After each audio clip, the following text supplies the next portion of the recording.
Leilal pon lo pichu ke mente.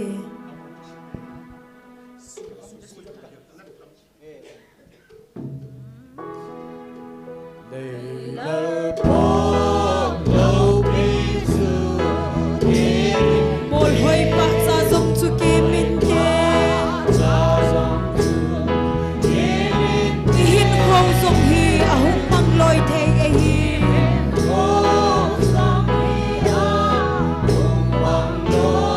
Izong le pakai si sugia. Mol hoi pa bang lel si sugia.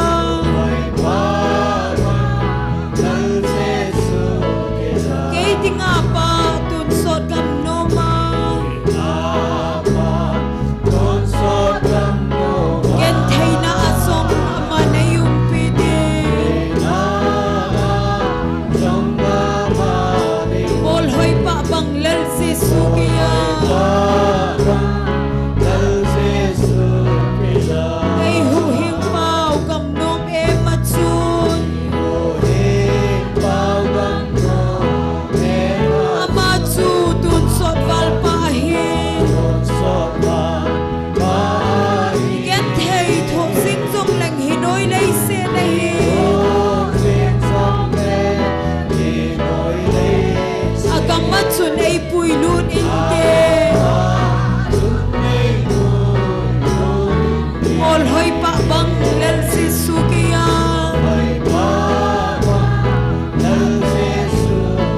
Kay di nga pa tun sot gam no ma. Ken thei na asong ama na yung pide. Mol hoi pa bang lel si sugia. Tuhin kamin peng peng sing song le.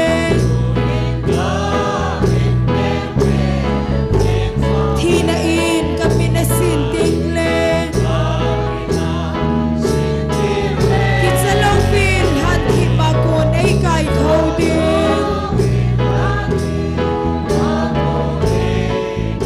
Kamin hizo si thi hulinde. Mol hoi pa bang lel si sugia. Kay di nga pa tun sot gam no ma. Amen. Ken thei na asong ama na yung pide. Mol hoi pa bang lel si sugia. Kagol ngay din hinoy lay sit na.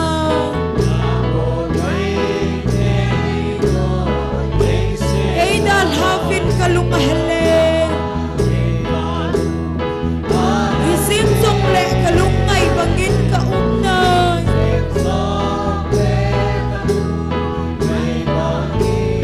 Mol hoi pa bang lel si sugia. Mol hoi pa bang lel si sugia. Kay di nga pa tun sot gam no ma. Ken thei na asong ama na yung pide.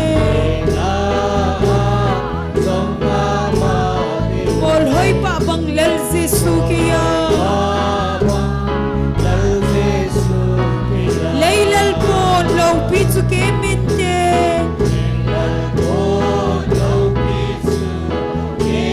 Mol hoi pa sa zong chu ke mente.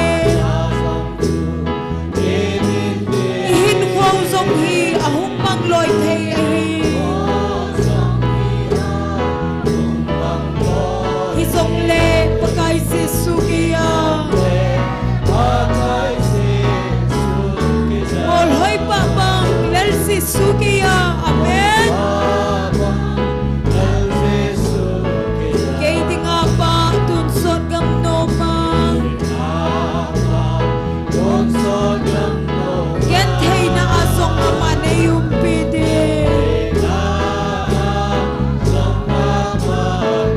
Mol hoi pa bang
pangin kauna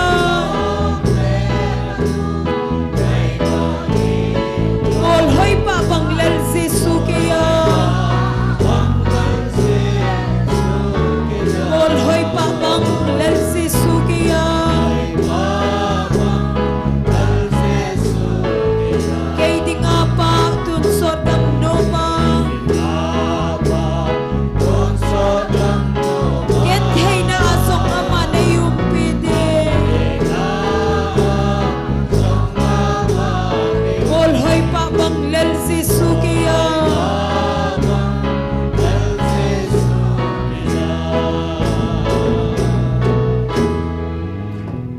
hallelujah nitin ka ko maumzingin lang pag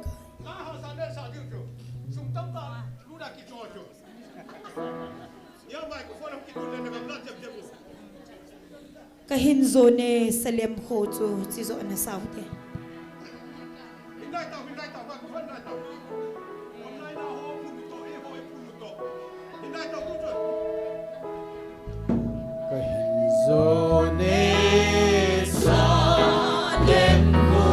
lungdon umlaw na kamnom to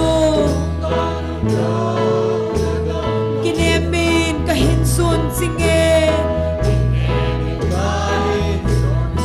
bagay kay di nga munong na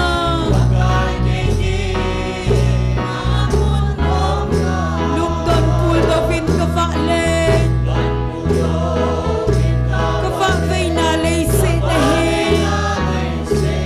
vangam kay na nang wang nahise vanal pagay ay dalhalaw zene tunsod hinna tinglim noya van mit henge zu alengoy amen sen kan thaisin ay sui singe nay sumilaw zenin pagay lungdan puldovin kavale kavafay na layse dahin vangam kay na nang baw nahihe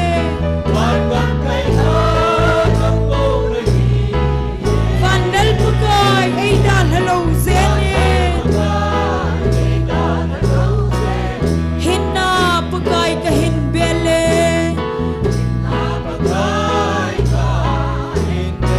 kama lungdan may piasing vanle laysit kaahin o nang lufin huk ponge amen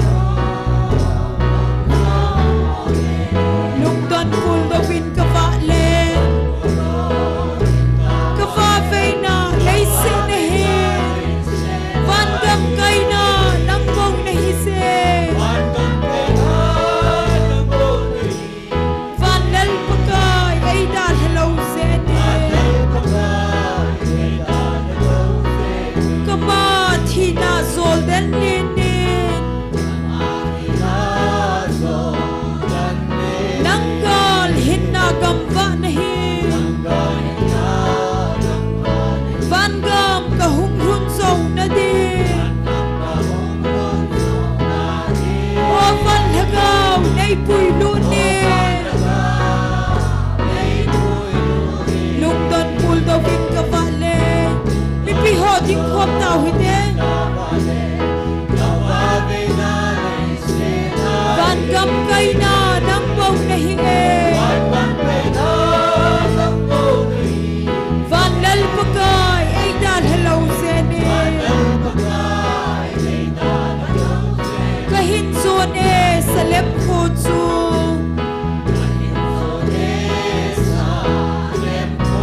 lungdon umlaw na gamnom to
Hallelujah.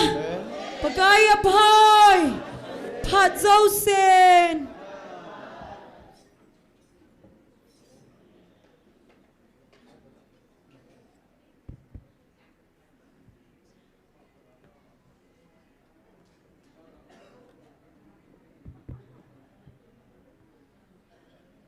ประเทศนินดำนาพาดพาผ่านเฮยเอพิกิดวินตุนิจง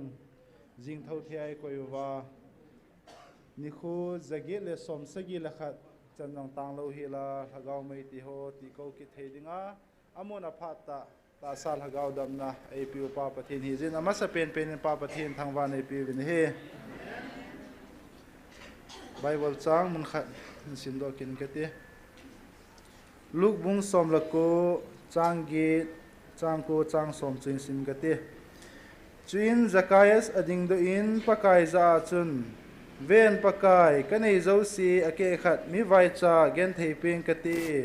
มีกวยเฮเลเล็บโทลากะละอมเลอาจัดลินเลงเงอตีจุนเจสุนอาจัดตูนินฮิจินหินหูหิงาอัลฮงไตอิจีเนมิติเลอามาจงฮีอับราฮัมโซนฮีอิจีเนมิติเลอามังซาจูฮอลดูอาหูหิงดิงามีหิมจะปาจูหุงอฮีอตีอาทุเทงิสิมนาวะปะทินบอนสาวาดินพัทเทบุปีตาหันตัวนี้อีกมันชาในดิ่งโปรแกรมจำจ่าสิมหาในนิ่งกันตีตัวนี้ตาวนาไอลำไกปีดิ่งฮิเลเอเวนเจลิสทางคุลุนอาตมจอยน์เอสตีไบตีที่ไอเฮดจะมาตัวนี้ตาวนาไอลำไกปีดิ่งหินตินปะทินว่าใจละไอสาปีดิ่งหินนุงะรูดกอลหังกาไกนุงะปีเทมนูจงเนียวอมหัวจังกุนายปะทินว่าใจละในไงหาดิวเฮจุดตัวนี้ที่มันชาดิ่งหินตินอามาสเปนาตาวนาในในยุตินปะทินก็มาคิปาทเซนาตาวนาในกิยุตินตัวนี้จันปะทินตาสาลหากเอาดำในพิววาหากเอาไม่ที่หนตีโกจิงเทก็อยู่ว่ากาเลตูในหลายที่จงเลวเห็นมีตั้มเตีนอิจุงว่าทิลซีเกียวจงเลวปะทินในไงลุนนาไอลุงสิในจันว่าต่างเล่าเฮลาหากเอาไม่ที่หนตีโกจิงเทก็อิจาลวินปะทินก็มาคิปาทูเซนะอันในยุตินบันเลปะทินในหัวซาเป็นหากเอามังไทยดิ่งเห็นจิตหากเอามังไทยหัวดิ่งเห็นตัวนี้เห็นลุงกิลเตีนอินสุงจิว่าจงดิ่งกตาสัญญาตั้มโจนะโลจงนันทินเห็นแล้วตั้มโจดิ่งเห็นยาจุนสิหากเอามังไทยหัวดิ่งเห็นตัวนี้เห็นลุงเกลเต็นปะทินก็มาหัวดิ่งเห็นตาวนะอันนี้ปีกิดวิตินปะทินก็โนวาจะว่าหากว่าหูหิงนักสันเทนดิ่งวินตัวนี้เห็นตาวนั้นก็มีตินจุกิเลโปรแกรมที่เขาจงลดหิงตาปะทินไอมาปุยว่าอีกใจเทนดิ่งวัตโตเจงซีดิ่งจุนตาวนะอันนี้อยู่ที่ตาวเจนให้เกี่ยมันเห็นในกินกันเตะตัวนี้บอนซาวินอันนั้นตาวเตะ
ka ki po ve ba na cha nei ngei lu nei lung si nei ma nei chan zal wa nang sunga ki pa thu ka sei na ti ho hi in ganam sung wa ga mang thai ho dinga he pa kanung lam chi wa khong tam na ti ho hi in malama ka program ti ho na ma nei than pi wa ki tu ke cha ka chei thei na ka thum na ka taw na ti ho zo silung si nei san pi wa pha thei nei bu pi vin ti ha na chu thi san man tam tai la do na ja jisu na me na khong taw khom ve amen tuan phat habana chaluitin pathin wa chaila sadingin ama sapera nunga rut aman hong sa pi masat pen vintin aman hong sa zo zo le golhang ka kai aban le nunga pi thim ama ho chang chu aban ba naung ki hading mo phat khen pi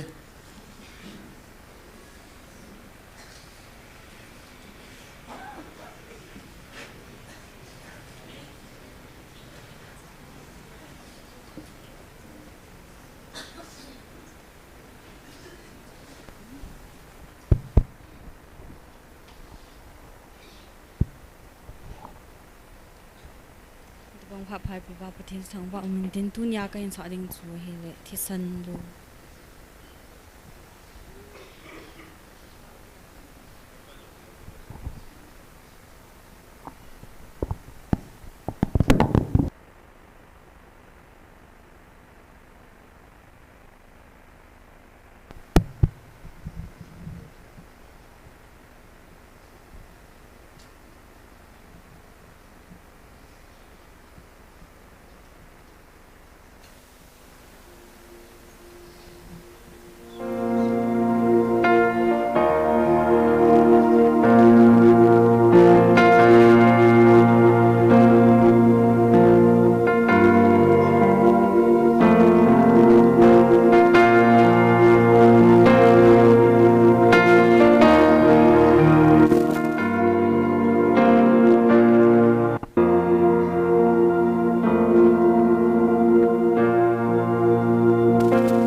ba din thai mi bitaw han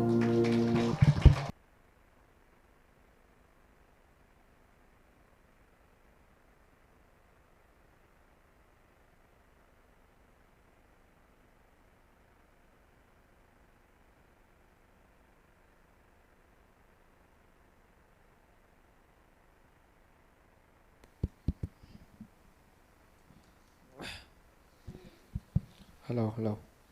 Bà thiên thông vợ là đinh in lệnh Giêsu nung tệ chân sang ấy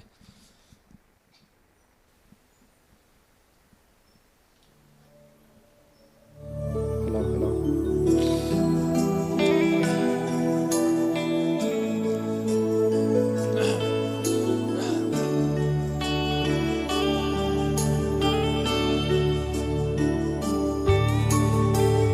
lệnh Giêsu nung có duy na set na đây bom sinh nghe kiếm minh cho lễ ta dòng lên cây nôm lễ ta thui ta lâu hạ set đi qua kỳ ba sinh tinh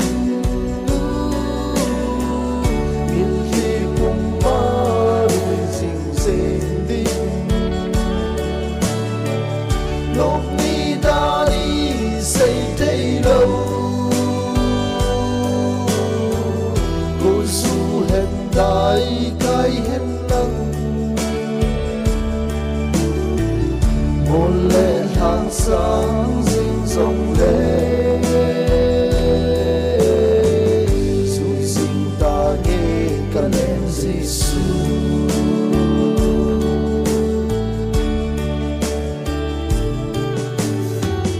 ha sẽ na ca tô si hoi ta lên Giêsu ra hiện ai lấy ra cái thu kiếm na ho cả ba cái dia cái thu hi hen ha sát đi qua kỳ ba sinh đi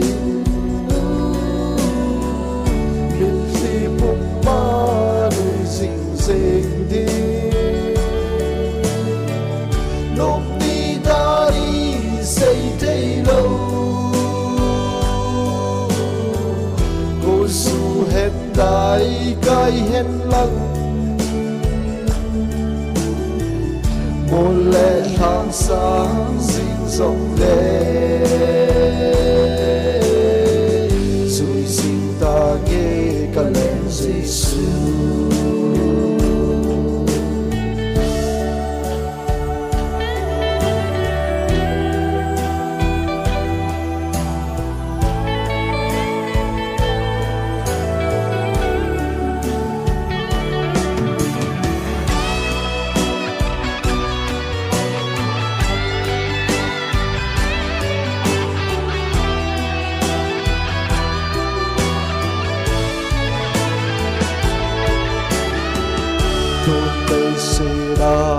kiến thấy rong lên cả ba cái mèo cả mu tê cả luôn hi rong hul ta đi lấy kiến thấy na rong hul ta đi ha sân đi qua kỳ ba sinh đi mình khi bùng ma núi rình rình đi lúc đi ta đi xây thấy lâu cô su hết đại cái hết lăng một lệ tháng sáng rình rong lệ rồi sinh ta nghe cả lên Giêsu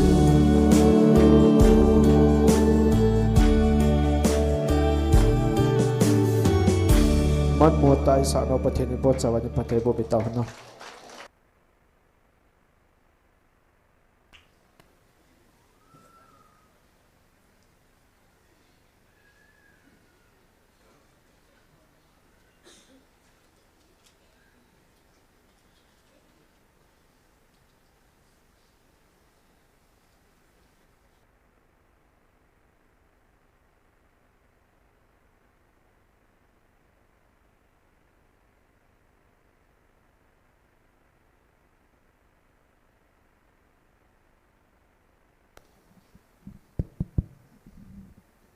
Pathian wa choi na ding kalong thim pum pin tila chen sang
trek akisutu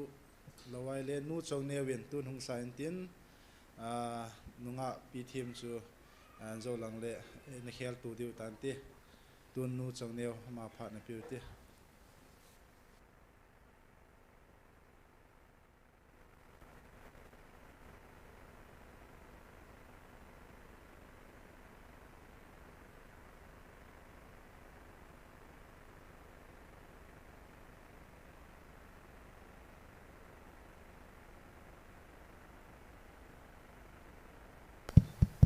Pathian wa choi na ding in leya son ding lo tila sang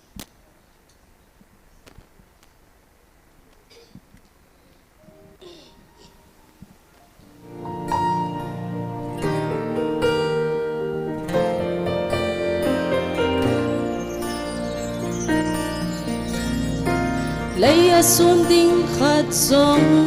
lo lei go thil ho pe ding leya kisun pi ho beil pa bang amul zita pakai pathin kisun pi hon va ta sam ti nei lo ding pakai kul pi anei te vang chu atu so na sam kita lo ding sum ding khat song a po pakai nang ka song e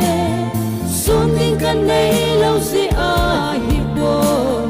nakita na ho si in a pai thei lo amang thei ngai lo pakai nang bo na hi nakita na lo pi ka ta san pakai nang ka ta san e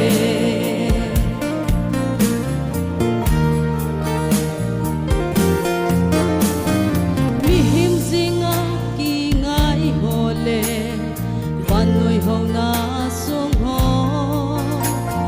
ni kating buya lung dong di ai ki son bi bai ding thil ho a bang lo ding lo pa bang in a su si pakai bang ki sun pi thei lo sung pi bang a kum kwa kim ni lai lo leya son ding khát sông a côi pakai nang ka songe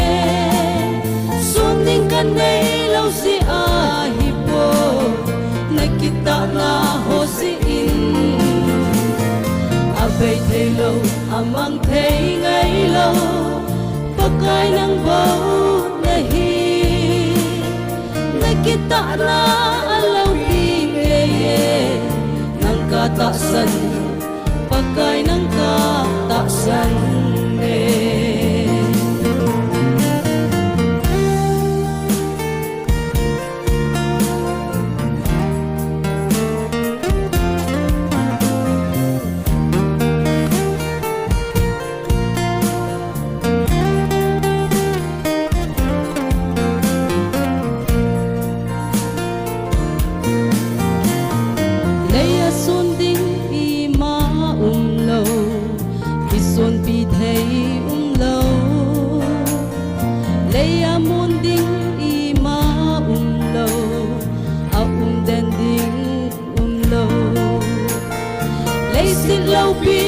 dấu xin mang tình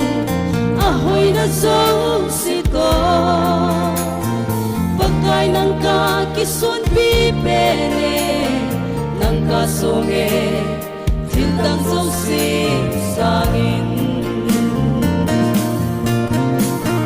leya son ding khat song a kon pakai nang ka songe son ding kan nei lo si nakita na ho si in abei thei lo amang thei ngai lo pakai nang bau nahi nakita na lo pi nang ka ta san pakai nang ka ta san nakita na lo pi nang ka ta san pakai nang kata senne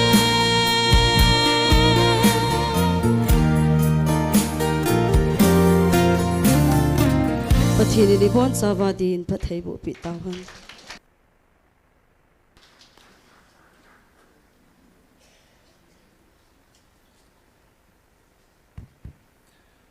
ki pamin pathin wa chuila ngai ta ta in sa do pi ho zo si chunga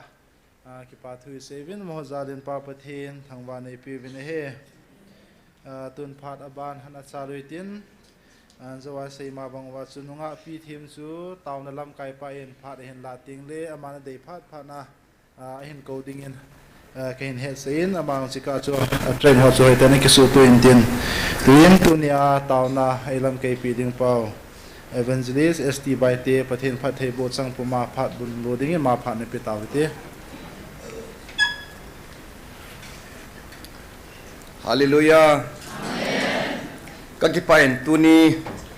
pathin mar som na te avelin mu kitavin. Keding a farewell speech hung hididan. Sipei suti ka hung masadin kan satan hitabang chun tu chung suti kan nei amalamin khatwei ni kho itaw nau ni zegil ni som nga le ni linniu Date 29 December Kameris 24th anniversary hi nazong hin ay namangvin taunay naivin pathin mar som na imubin tu ni hi Date 17 ni kho zage le som sagi lakhat alhinna hinam ni kho zage le som sagi lakhat alhinna date 17 January Saturday tu ni hi kapin ni kho pathinin hichlei se da ganthi hasan nagama pathinin en pin sa ni kho chu tu ni hi ja chu pathinin wang phat na tam ta in pin ojapu usain jong ka thum ho en san pin ke hin date fix ka koya hin ai chu pathina dingai sumon gmf dia hi very important time ka man lawal ipya ka man dam ka ti na ya chu ka hin kho ka sumin thailo ni kho chu isung na ka man de ti chu ke ma kitip na hin no jong na kitip diu ka ging chan na mi tam tan Ebola sungmona chi na him chi data na ti kenwang pakain e hopi na muna chi lo thei ka hipoi sungmona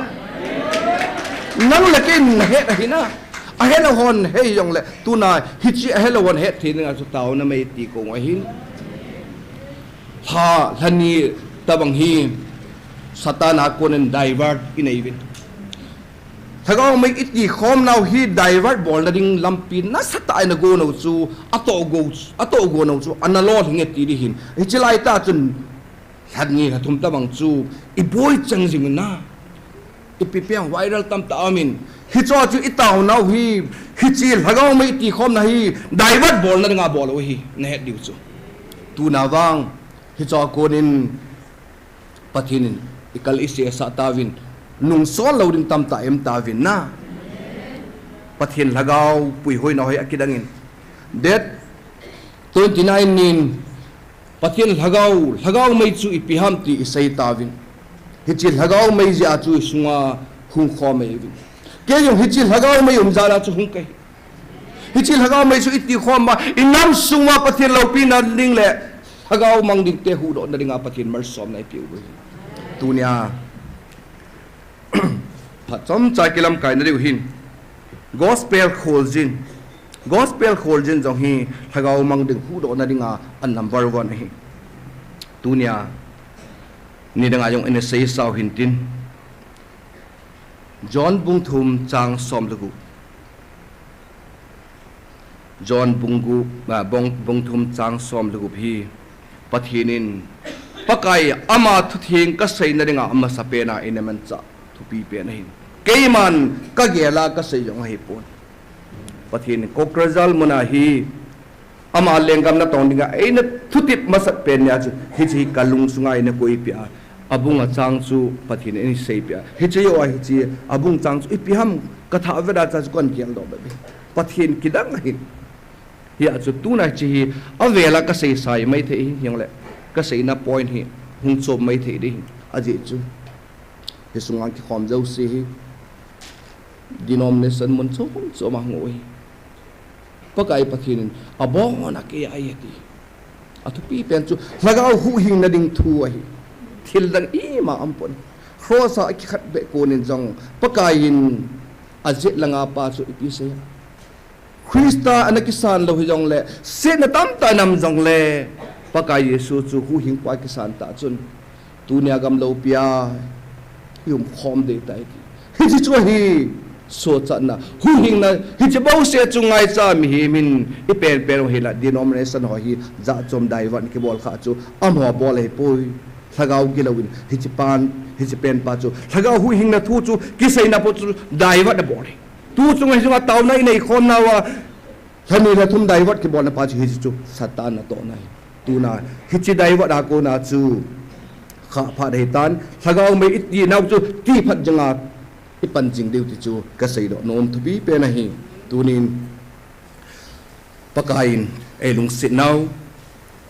John Bungthum chang som lagup hi ke man hin sim sang ting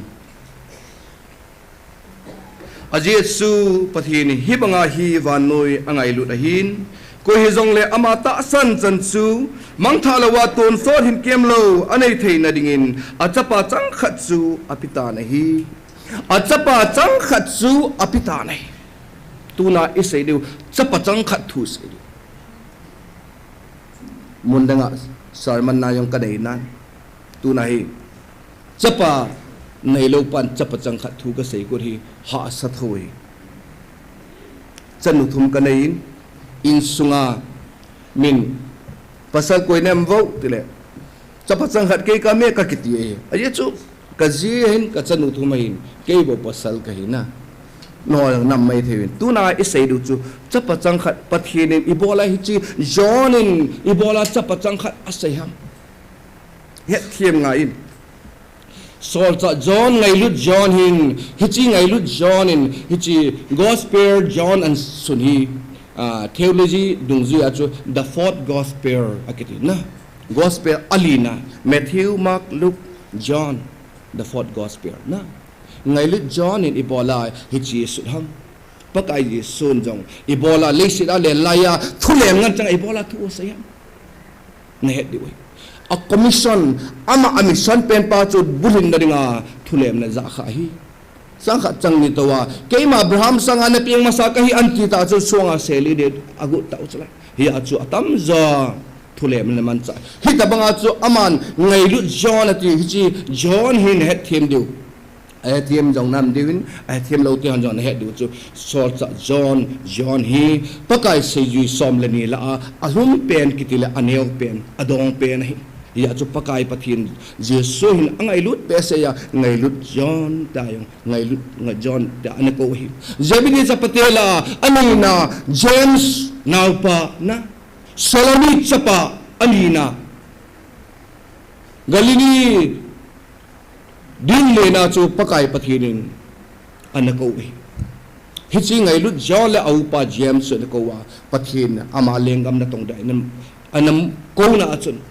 kichalawin anapang dan pakai pathin chu anangai lu na hile pakai pathin ibola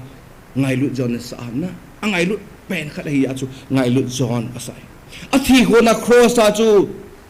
nanu kivedin atilo na pen chu hedu leise chunga alung set pen anu wedding chu angai lut pen avat lo ko na vat da ya chu ngai lu john in chu kitip na na ya ephesus copy mona chu ana puilu da ephesus kho chu khulen ta le commercial mun alena len hin isum mona chu na puilu da pathin thu sei na mona chu na pui hoya ama mary jong chu hichimona ephesus mona chu ahit ho na bai First John, 2 John, 3 John. But most tikula achi masanga jong hichi First John, 2, 3 hi ichi Ephesus mona hi an suda chi short John in chi gospel John hi 80 90 less 100 ki kala an suda hi tin asai ben hi tulaya chi Ephesus mon hi tarki gama aumin khupi tilaya inam pen pa chu anasu sevin Christian khangin aban anasu miti ayechu Artemis haunamun a hi ji achu abana su chi merama to Ephesus ka tha khu akom ngela ki sain tilai pa chu ite pun hi ti chu ka sei pi no meni heti sorta jonin ngai lu jonin pathin phathei bu na ho anmuna akona chu hipiham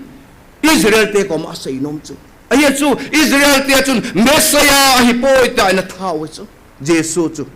hi acho man Messiah ki chu van pathin chu hi ti chu asei pi nom ya chu hi chi met John bung thum chang som le wa chu ama hi van pathin cha pachang kha ho dinga hu hing pu Jesu chu van pathin cha pachang kha Israel te dinga chu a het thim na ri wa sei ibola Israel te ko ma chu cha pachang kha thu sei ham Israel te hin chapachang khari angai lu chapata apel la achang khat ki chu apa to ki khe nam loi Israel te Egypt gama pasa hong ki tol vin chun pakai pathinin chapachang khat jala in hu hingoi Pharao cha te le Pharao lengama Egypt cha te jo si chapa apeng ma sa pen ata pen chu anatha pi ta nahi pathinin angai lut ko na a het do thein na riwa chapa ata pen pa chu Egypt te chu anathapia amho chapa chu anahu hinga Israel te chu khoi ju le bong noi lu naga ma pui ro nga pathin nam pui hi tuna hichi ibibola apuyam pi isai ki dewi aji chu pakai pathinin Israel te hi nupchon na nga ama sayong ka satan Israel te hi nupchon na nga apui do hi poi ama mai cham sim na nga Pharao leng pa ko mayang chu pi sayam pakai ka pathino mai cham ka sim na ring wa chun ni thum sunga ka son do eti hichi ding ja chu pakai na pui roi tuna ai mi te jong ibola pakain ichom khanwa ipui ro kudham ama mai cham sim de ngai pui ro hichi hi agut pi pen cho hina hesu na hi mai cham sim bai ta inam suwa pathin in mar som na pe hu hing na nei lo hu hing na dinga hisi apat masat pe nei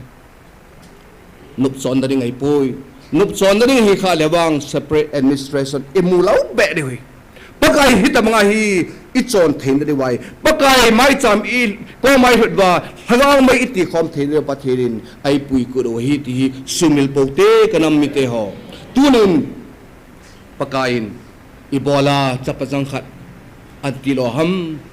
sorcha John chun Israel bite chun alung ta jivin chun ama hi pakai pathian jawe pathian chu hi tiule ama yang chu gang chala thari wi chun thule ama sei wan pathian ahung kum lapa chu chapa chang khat hi tia an la do hi Israel te pawana chapa chang khat angai lut da na chu ya chu nu la pa ten yong sa te la yong chapa thumla li nei la yong chapa ta pen ki bol na le chapa chang khat ki bol na ki lo lo hi na kayong sa te la kanu le pa dinga chapa mi li la ani na kahin chapa chang khat chapa ta pen ki bol le anu lang ki bol na ki lo lo hi kain ko te hon kanu le kapan kau pa hi boarding ay na koy jim kay bola kay nay koy lahom ta ka kipin ju hi mi kipin hat pen kay ibola na koy lahom kau pa na koy le kay na koy lahom katila tip bezing oi koy man no ja tilaw jeso tilaw azi amena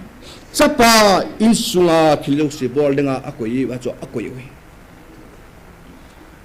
sapa lila a sapa ta pen ki bol na le sapa changkhat ki bol na kilaw lo chapa chang khat pa chu hui muding jong anom pove ken kanai ro banga ka het so na het so keu na chapa angkiti de la mihim nu la pan sa te la chapa chang khat anti te la ati ki thing ibisi ham pakai pathinin ana sei sa chapa chang khat pa chu na important pa chu mang la ken jo he ro hi cho pathin siam sa hi wa he ro hi chi pa chu van pathinin lấy sự đa năng là cái đinh à hung thi dòng epic ham năng là cái đinh à hung thi dòng chọn xét ngày năm đinh à hung bèn à chọn xét ngày năm đinh à hung thi bộ hình á ý họ apien na ikipin vin adet ni khôn ikipin vin athi ni adet ni khôn ikipin ve kipin na rin pha dei boy pakai ai ngai ru nau bo hình á thil langa gel ding ai pui December sungin pum boy ai boy ve na ki boy ni ngai pui pakai alo pin ho chu thon do ding bo hin satane chi diver and bol kham tuna ipandat jing diu thagang bai iti khom na hi pangdat jinga iti lawale koi ham apang zoding philenga pang zoding em po bane hisungmun jing thai ni le dal hang ting dihilam ka chikit de hitan dihimuna thagau mai kiti jinga hin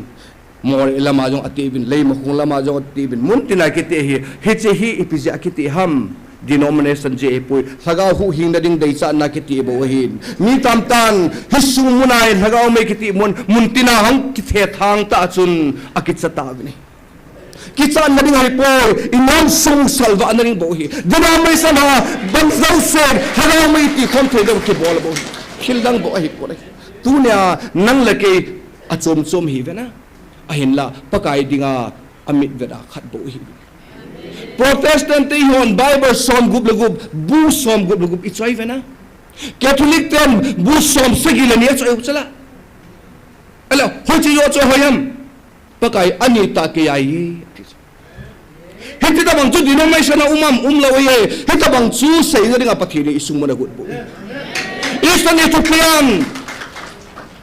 Eastern Ethiopian ten ipi seivam ki ho Bible hoi pene 88 books Catholic 72 Protestant 66 ki ho 88 hoi pen pakain hijiyong chukaya hi tikit ipi muna sayam pakain John bum thum chang som luguba chu hu hing chanwale chu chi bok chu hi kinem na Bible kinem na dinga yong ampon atam ja kinem na yong ampon aham ja kinem na ding yong ampon hi tuna hi chi ibola pathina tongten ising ngam lo hom ka ti chu ke ma Bible ko hi adi pene ki tiu sala na bu som gub le gub adi pena ta itau chu pakain ai poi abona ke ai hi chi pa chu tuna hi chi thagau mai ki khom na pau chu hi chi pa chu apan sa nom ja pathinin hum ki phong bo hi tu ti lo hi le tuna Roman Catholic na ya mong sala na 72 books zui hon ya mong sala ale igam bai 88 books zui inam na mem na lo piu chu hitayong chu pathin aman cha ai bowe 72 yung aman cha 66 yo Bible yung aman cha hi chu pathin athumahi amancha asunga ko athupi benchu John bung thum chang som lu pakai vanui le si ahu hingnom je bo bo hi til dangam bo nahi tunan hagaw mai iti khom na hui ibola honi na kun daiwa da bol ham satanin hobung holam kaite amancha heju daiwa da bol hi ai tin di wena ipiani tin di ngam hiana tin di kamil hi ai tin di bo tunan mahillau zawin mahizau lawin imata bol thei am bo nahi pakai hagaw mai nati ko na namil hiwa gan na sa do bo ti sujong le ibola isumuna la ke sa le hibanga num ham mi tam ta na sei chuna kin ka sei pakai hagawin avil namuna chu anum lo hoi lang anum dham ka ti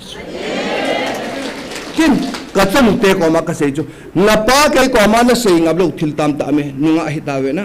he jong la chi ru sumuna hi pakai hagaw vil namun le aphat sima pakai wanti le om naman taw na ka kinai vin ka ti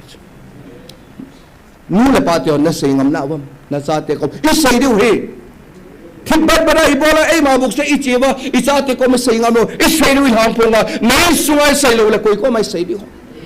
tunin in sung ki su chen pa rei tai na chapa na chanu ko ma na sei ngam lo wai na he le pakai jong nang ko ma thilo se sei ngam lo ri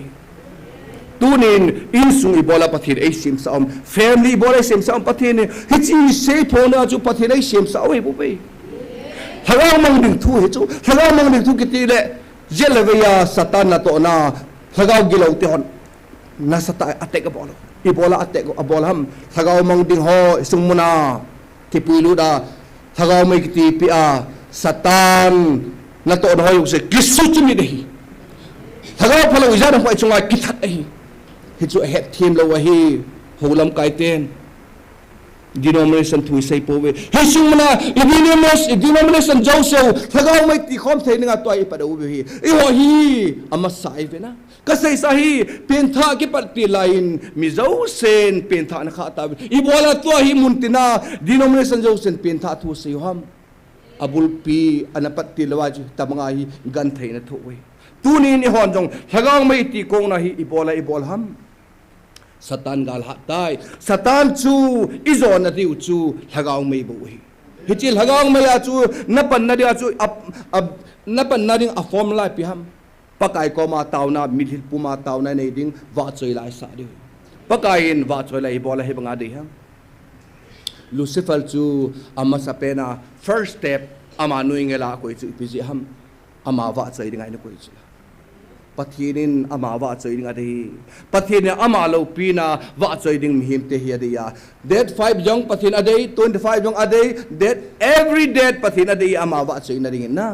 pathin lo pina ding ki pun ding pula pathin nitina pathin lo pina ki pun ding pathin ade e bobe thil na ngai po nahi adet le ani khon boi po tave pathin chu hu hing pone ki sana nahi le hi chu wan gam na su chat pi ri den nga nong ki khoba pathin de lo na mole na su chat lo de hi pathinin acha te thu a sei pi no hi sei phung di e po nahi na mi a hello ko mai sei wa ikini lo cho kinil na ding ai poi pathin thu a sei hoi thu na koi nahi pathin David koma thu Salomon koma sei pi so David na hi chu alung changa ke koya na to amor soi a sei do lo chu tu na pathin tu a sei pi hi sei phung de pon na to amor so de boi tu ni hi chi het tawi ani khon boi ta po tawi mi koma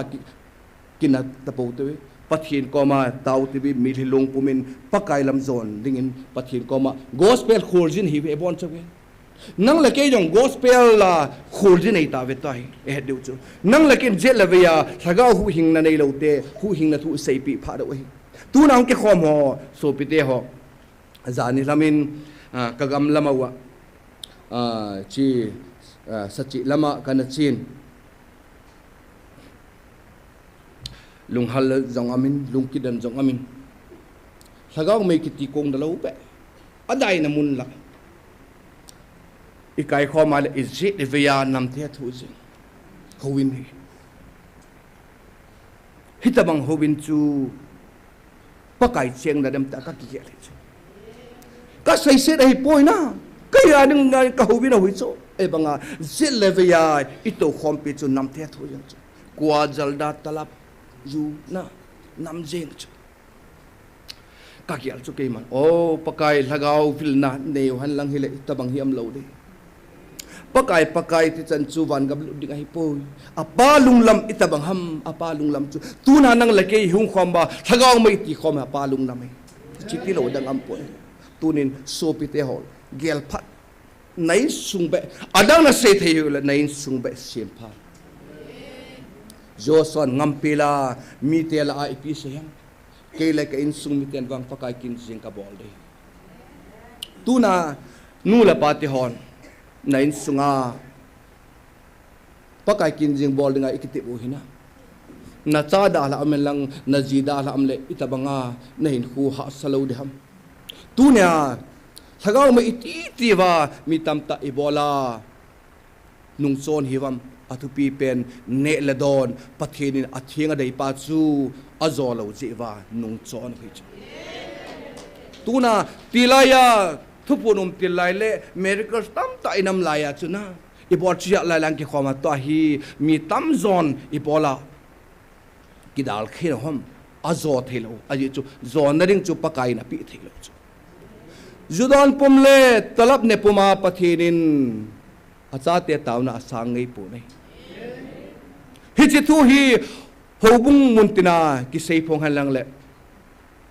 ka dei thu pi pe na hin la a sei ding am lo ich chairman apasa chokidal chan abona talap ki ne hi chu pathinin akona o iti za theidiam satan hi chu dal na nei chula tuna hitabang ho chu laro onan pakain lagaw mi iti khom sa bu hisung mon jong hi anazon lo hilang kayong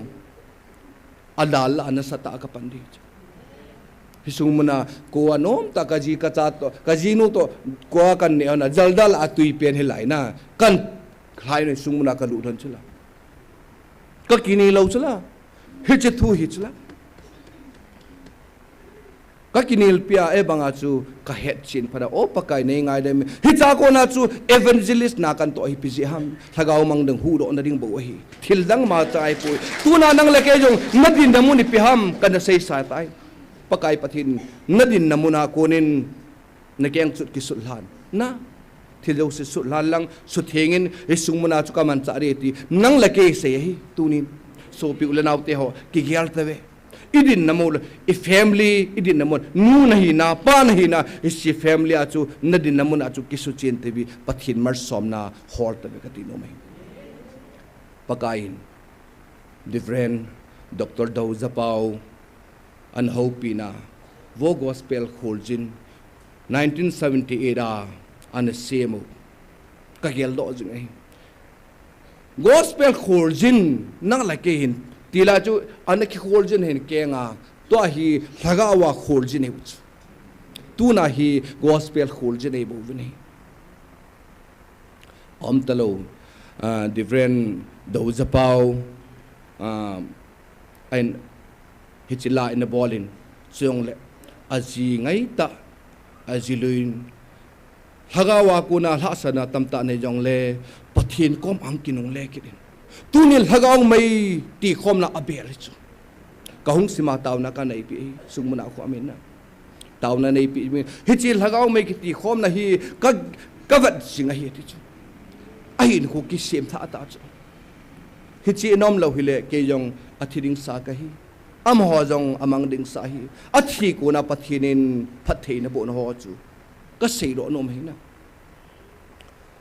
atam zo hi lagau thilpi ho hi ka vada ka hile pute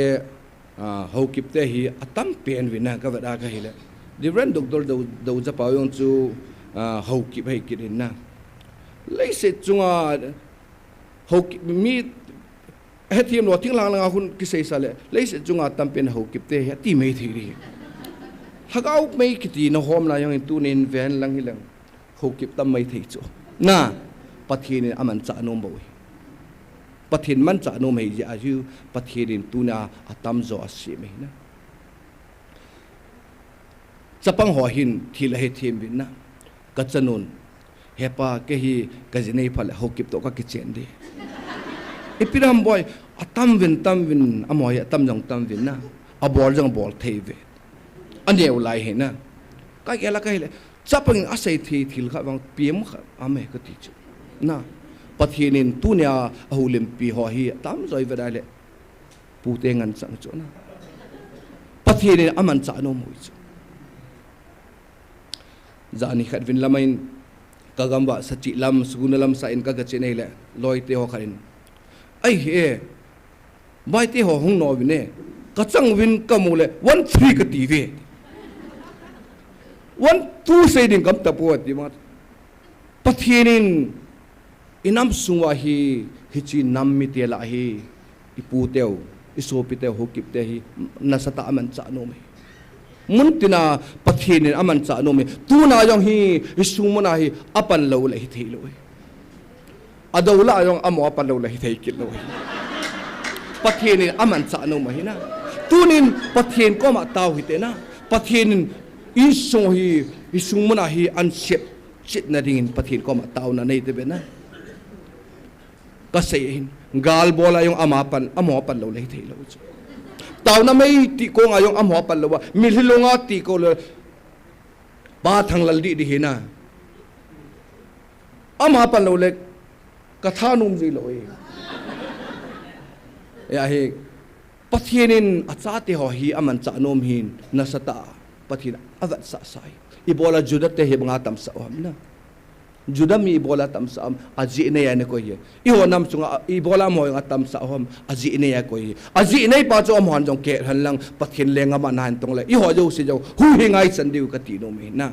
pathin tu ne ai sei no mo chu thagawa gospel thu sei ringa pathin tu ne I lan no eten thagaw hu hing da dinga chu Bible thumlali zat kine jong la pathin abona man cha hi nang lekin denomination tam ta ki mang jong la abona pathin man cha no me hi cho yo se thakala khom thei na dinga thagaw me ti khom thei ninga pakai pathin sungmana thagaw me ti sawin hi chi hi it pan dat jing dewi satanin thani la thum sunga driver I bor sa hi hi chi driver bor sa ri ke thei hi na ipia ke thei rem thagaw me ti wa mi hilongai taw de wa choila sa de hi chi ti lo wa bor thei nei powe I thang tom me Facebook WhatsApp ki pin ipi kanam akanam poi pakain thagaw me ti ding bo ade hi tunin ki gel thave in sunga ibola hi banga hi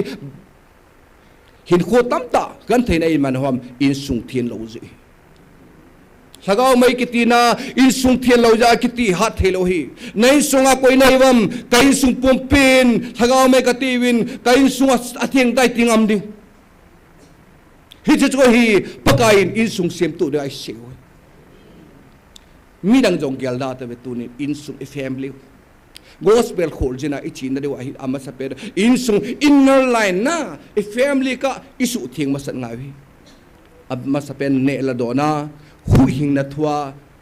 I thien lo le sunga na ho hi jing lang le thai lang le na ho jong adema na pan du pakain hi sung ti lo wa hi sunga ka chi dam ka ti chu pe thagaw mai pakai suman ai pe bu hai bong ka chia sata ni na sata ai le bayang chu hichil hagaw mai ka man chai bu tu na hichi hi ka man cha la le thu sei thei yong kai bu nang la ke yong hichi man cha ja la ba tu ne chana I hin we in sunga subsit na tam tang lung thei yo se satan tha na yo se hagaw mai ya idin di ai chu mo si na man cha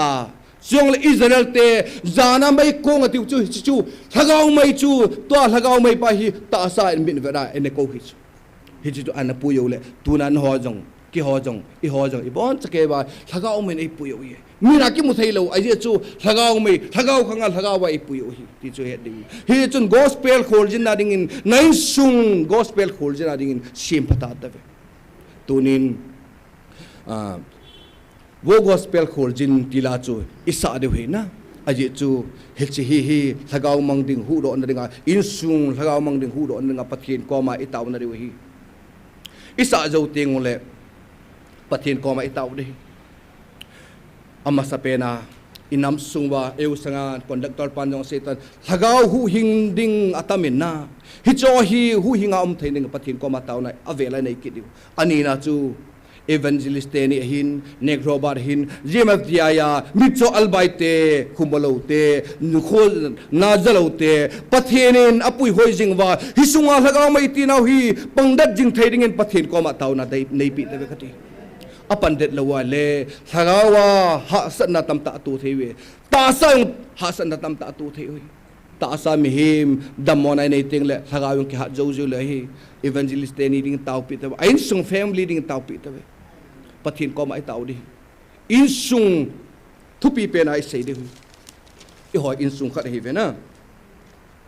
nampum pia hu hinga i chan tiang le pakai pathinin pa abanga ilun khom de wati sai hi chi hi tal ge de itilun khom de ham sagaw mai tia milum pama pathin wa choya pathin ko ma taw na ni ting le pathin mar som nai pi de tunin gospel kholjin wo gospel kholjin ti chu lalam kaiten ke hol bilang chu isa deu ting le taw na point thum amin he chi point thum hi taw nai nei de he ti chu ka sai pi no mahin abana chikit wi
Cham lo ve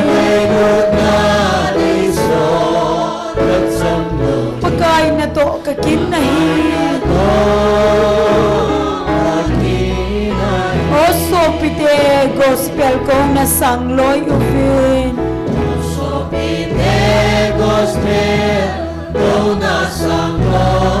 gospel la to na ding repsel ni anaita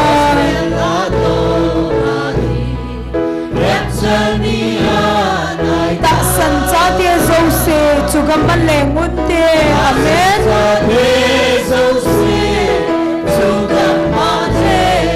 chol do vinte hallelujah tv mol bel hang sam zo te chi ding kahi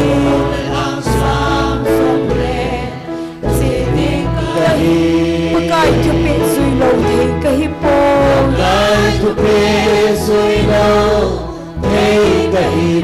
angai luna ei sol ka cham lovin amen pakai na to ka kin nahi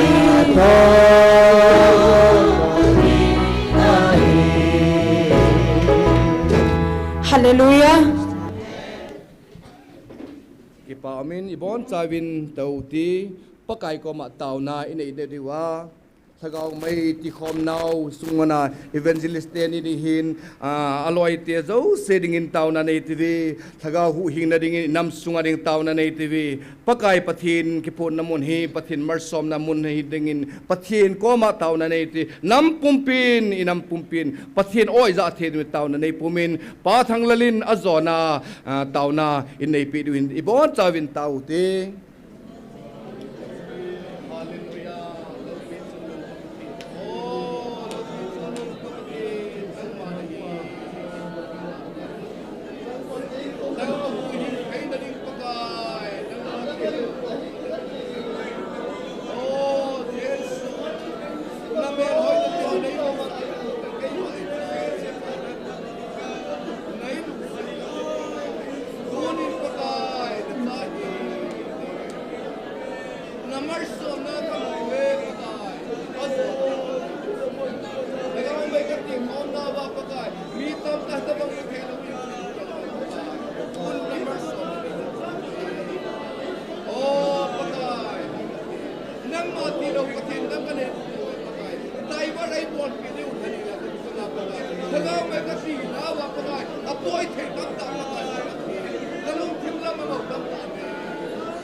pakai pathian he pa ka ki pa ve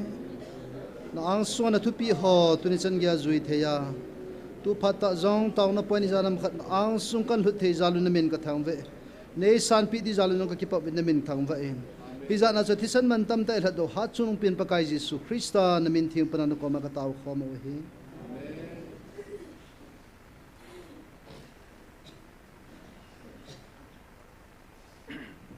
ki pa umin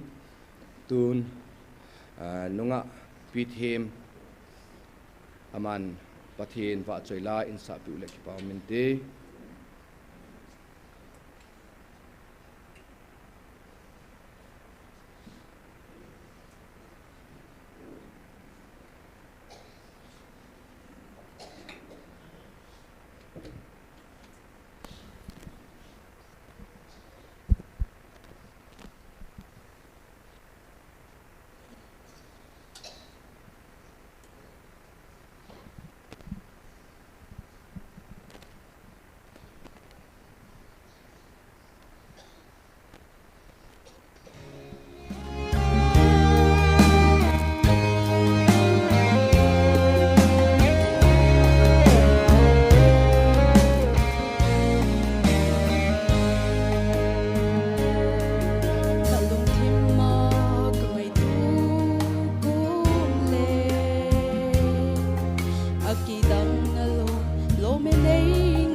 galung thi pum pin ka hin thang pha e ka o nei sunin ka hin pha choye ka hin na pum pin na lo pinga pung sing thang ba na soi ana isa kai nang ka pi we pa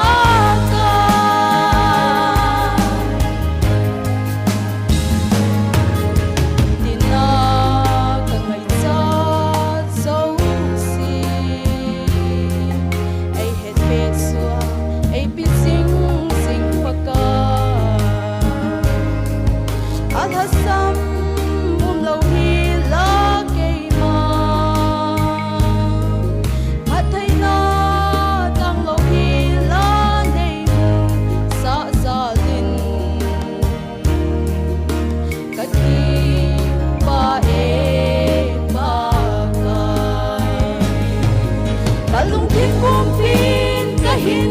thang pha e ka o nei sunin ka hin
soy ana isakai ng kapiu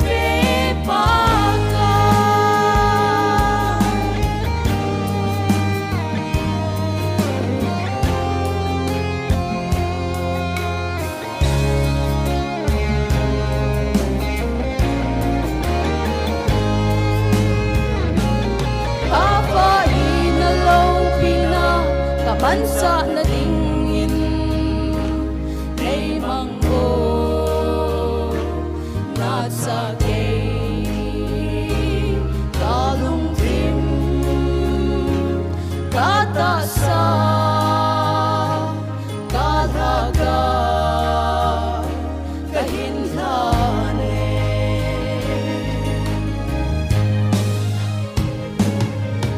kalungtim pumpi kahin thang bae kaolay sunin kahin watsoye kahin na kumpi na law pinaapusing hang ba na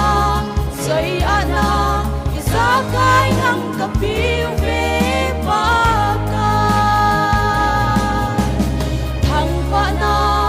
soy ana isakay ng kapiw baka apa jela sana patini pon sawadi pathai bu pitang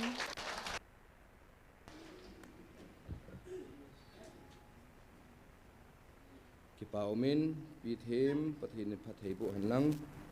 to hi last session azona lamahitan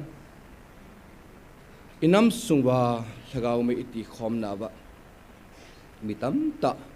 ichil lagaw may iti khom na ba chan nei tam ta insung vengsung gamsunga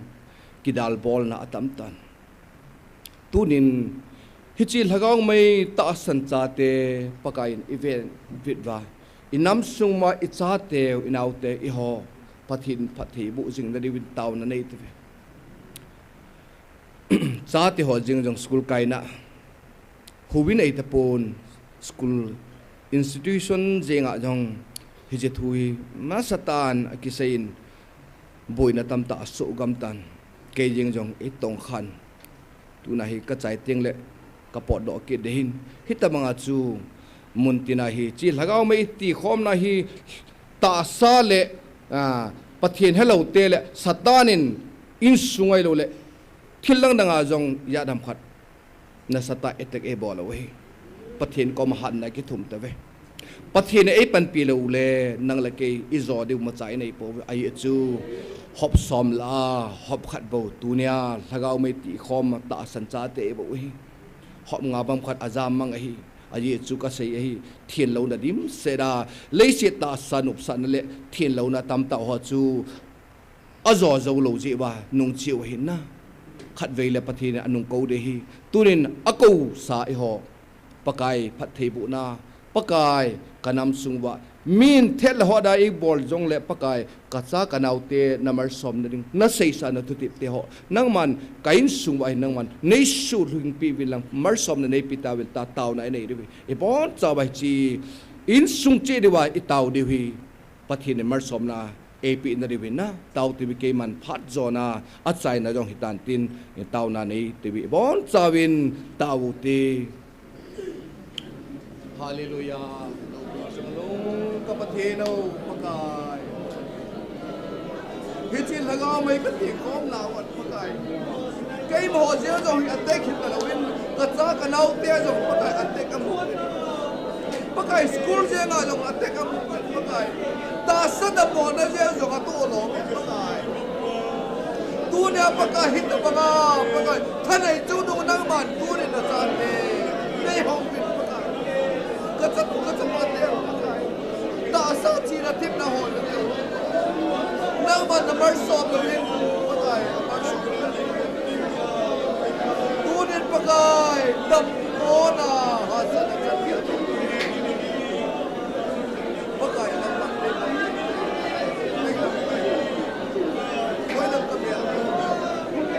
nang ma art wale nang ma ko katsa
Hallelujah. Lau pi sungunong kapatid. Hat sungunong kapakayaw. Nailung senaw katay. Namgan tay leng vai te pakay nang manahuhing lome. Tunin pakay. Hagawa na kipon na taasan sate. Pakay. Kihobo seh talawin. Katsa kanaw te gen pakay o patin. Gathe atho tabi. Pakay. Kathola lau pakay. Kalbali nang man lep na. Natsungawa. Sapong na tizalen na milaw pikathang bawe. Katsanu katsapaten pakay. Oh nang ma lagawa naibil naw ataasan jalvin. Pakay muntina timjil na munjinga jong pakay hasan na ato veti ka heaven. Pakay ki hoto bog se helawin katsa kanaw ten jong ato tan. Pakay opatin na hinvevin. Opatin nahuhing na may hidlawa. Taasa jong pakay pati kabuding na tizalin na milaw bikathang bawe. Pakay kanamsungwa pakay. Hagawa na ibil na taasan sate pakay. Napatay buo di nga nang managkitip sahi pakay. Tunin nang mapatay buo na kangait sabi. Hisung mo na ang kom. Oh sila pakay online na vya si. Nang mataasan sate. Hagawa na kipon na taasan sate. Munti na pakay. Ale kasim na atim jil na ba. Napatay buo dingin katao pe. Pakay. Nula pate yung ganti na bol ganti na tamta gato pe. Pakay. Nang man namuso kaya pakay. Tunin pakay. Kanampiw dam naligin tunin pakay. Na sate kami lilo na tiyaw naman na hinvertibin. Na marsom na katao pe pakay. Tunin hisog mo na sate pakay. Abi ala tao tekin dam na naipikit pakay. Na sate kilaro kin ni kay tabi. avela ka hung ka sevin nawan tilin na chate nei chingjing bilang lungmon le lagaw le tasa dam na le bun dam na le ki pana nei piwin lang kalungmon na riule nanga ko na ki pana ka nei jing na lagaw ni piwin tin Nazareth Jesu min kataw ni amen hallelujah.